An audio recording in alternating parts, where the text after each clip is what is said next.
Thank you. My name's Anamik Saha, and I work at the University of Leeds. I'm the author, with Dr Sandra Van Lente, of a report called Rethinking Diversity in Publishing that we published a couple of years ago, which I'm not going to assume you have read, but also I'm not going to just repeat what was in that report. Do look it up. It's online, and it's free for you all to read. Sarah, in her introduction, said that today was about a celebration of diversity.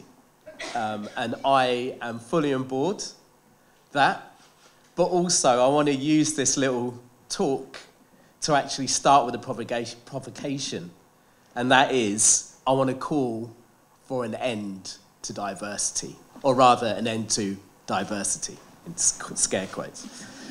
And I say this despite the fact that in publishing, it seems to me, certainly from my research and speaking to literally hundreds of people in the industry as part of that research, that everyone's on board diversity.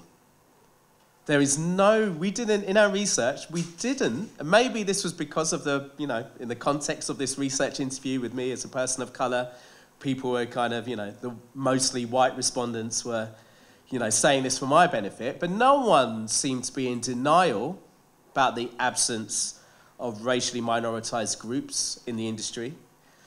I think this is a reflection of the liberal nature of the publishing industry, who pride themselves on their openness. I think there is also fear of backlash. We know about social media, for all its problems and challenges, has also enabled audiences to talk back to publishers, to the status quo, to a dominant culture in ways that that group has not been spoken back to before. But there was also a strong sense in our interviews that diversity is good for business, that actually publishing more diversely allows publishing houses to reach more diverse audiences. There was a sense as well that diversity often it also leads to innovation, greater innovation and originality. But despite all of those things, despite all of those claims, despite the advocacy for diversity, nothing really is changing, certainly in terms of the makeup of the core publishing industry. So I'm talking about the big publishing houses, if you like. So, as I said, myself and Dr. Van Lente conducted research into this topic. And what we wanted to do was focus on the process of publishing authors of colour to see what that revealed about the nature of racial inequalities in publishing. And quite simply, we found that writers of colour were not given the same freedoms. There were fears over their quality, fears over their authenticity, fears that these stories would be considered too niche. Writers of colour are seen as a riskier investment, which is why publishers are not willing to invest in too much of them. For those of you who work in publishing, you know that the commissioning process, the acquisition process, is very much a case of hedging your bets. You know that not every single book you publish is going to be a massive hit, so you publish a repertoire, a range of books, and hoping that one of them even will be a breakaway hit. In that context, you don't put all your, I'm not a gambler, so I don't know what the right metaphor is here, but you don't put all your bets on just, ethnic authors, for want of a better term, because you'll be limiting the probability. That's the idea. The idea is that too many authors of colour would be too much for the audience, which brings us on to the main finding from our research, that publishing industries still sees its core audience as white and middle class. As a result, writers of colour need to be seen as having value to its demographic, and they are packaged accordingly. While this does afford some writers of colour opportunities, and there are some great publishers doing great work with them, it can also lead to whitewashing or exoticization. It also ignores how some writers of colour just want to write for their own communities. White publishers will contend that black writers do not want to be read only by black readers. But the idea of building the core audience within a black community is alien in mainstream publishing. Adjacent to this issue is how publishers and booksellers undervalue minoritized audiences. Rather, they don't see value in the types of books that they think they would need to make for them. At best, audiences who belong to minoritized communities are seen as an added extra onto the core white middle class audience. At worst, they are seen as minor and economically unviable. As I suggested, publishers do not see any cultural value in the types of books that they think they would need to make for those particular audiences. And I stress the word think because they don't actually have an understanding of the needs and desires of those audiences. So publishers, on the one hand, see the moral value in needing to do diversity better.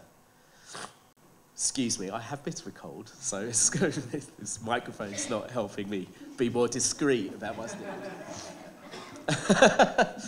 But we are not persuaded that they see the economic value in authors of colour. Otherwise, they would be doing a lot more to work with them, to find them, and to attract diverse audiences. So basically, we found that publishing has created a system of cultural production that harms writers of colour. So I want to go back to my provocation at the beginning of the talk, in the second half of this, in what remains. Firstly, I want to suggest to you that the problem is the language of diversity itself.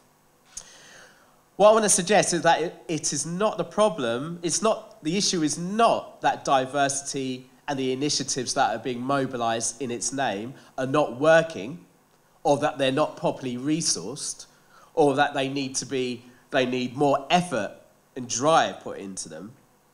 But rather, diversity is the problem itself. Diversity often is seen as an added extra, something you add on to an organisation, rather than a radical transformation of it. Diversity allows us to deflect attention from words such as more assertive words, such as racism or racial inequality. And we can extend this to caste inequalities, to ableism, gender inequalities, sexual inequalities.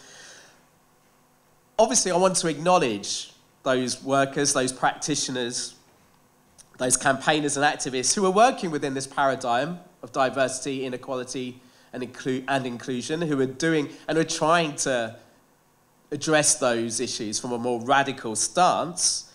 But I also want to suggest that maybe it's the language itself, the language of diversity, that is a problem, and that lets the industry off the hook. So this is where I get really provocative.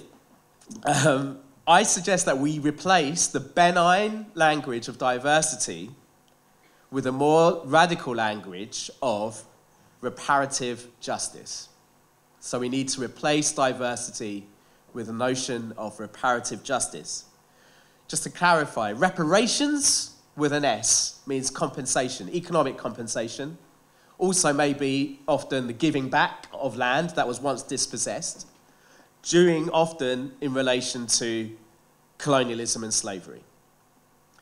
Reparation without an S means repair.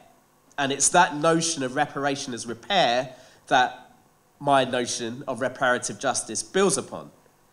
So it builds on the idea of reparation as repair for the damage caused by slavery and colonialism, including forms of symbolic violence, the legacies of which continue to shape and mar the experiences of racialized people who originated from those regions affected by this history. So reparation, in that sense, starts the process of the realization of how the present and the modern world itself is shaped by the legacies of empire, including slavery and colonialism. And it feels very apt that I'm saying this in the context of the Near East Centre. So the idea of reparative justice enables us to have a more open conversation about racial inequality in industries like publishing, and how this is part of a long history that goes back to colonialism. Breaking free from this history means owning up to and working through that history, as all of our therapists tell us in our own personal circumstances. So in a more practical sense, what does reparative justice entail in the context of publishing? So I'm going to start off with probably the most controversial measure, and that is, I think we need to replace soft, ineffectual forms of positive action in recruitment, like, that job spec that says we encourage people from, disadvantaged backgrounds, from minoritized backgrounds to apply. Please do. We need to replace that with a more radical policy of affirmative action. Seems like a stretch. If that seems like a stretch, the publishing industry in the UK, certainly in contemporary times, has in fact benefited from a form of affirmative action. Affirmative action, according to equality laws right now, is illegal, but there are several loopholes, including internships for people belonging to communities that evidence shows are not present in a particular sector. A huge number of black, brown, and Asian people working in British publishing right now have all come through an organisation that many of you have heard of called Creative Access, who basically have taken advantage of this loophole and are using affirmative action to effectively insert people who have historically been excluded from these industries. Research shows actually that affirmative action works in terms of increasing participation from communities that have been, as I say, historically excluded. I admit that this is a controversial measure, but at the very least, a conversation about affirmative action, and I'm very eager to hear your thoughts on this, allows us to really challenge the idea that publishing is a meritocracy. In fact, it exposes how whiteness is a credential, a positive credential in publishing. Secondly, another practical aspect of a reparative justice program, reparative. I'd say it in various ways during this talk. You pick the one that you prefer.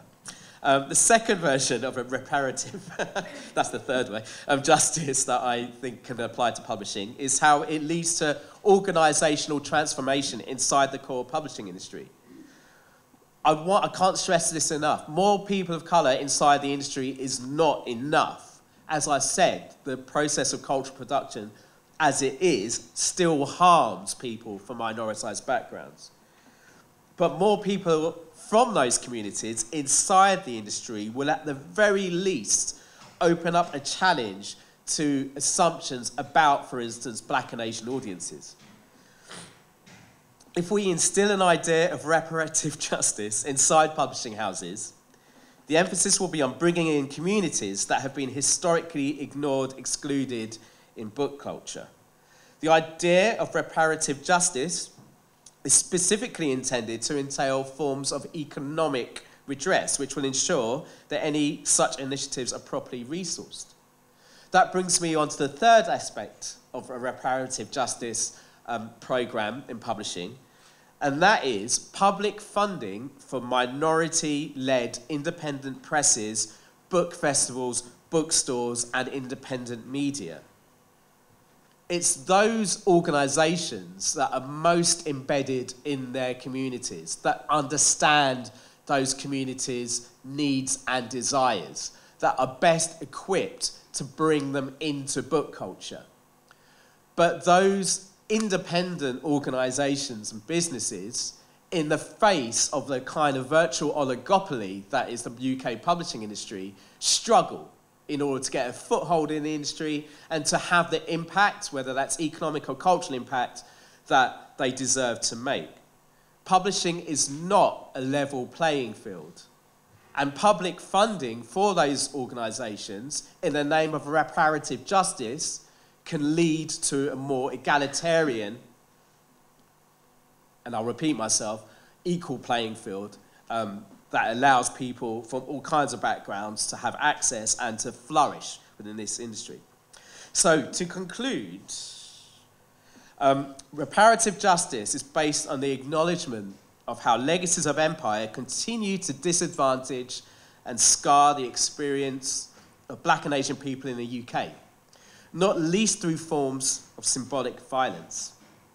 In that regard, publishing plays a crucial role in helping the nation face up to and come to terms with and eventually move on from the brutality conducted in the name of empire.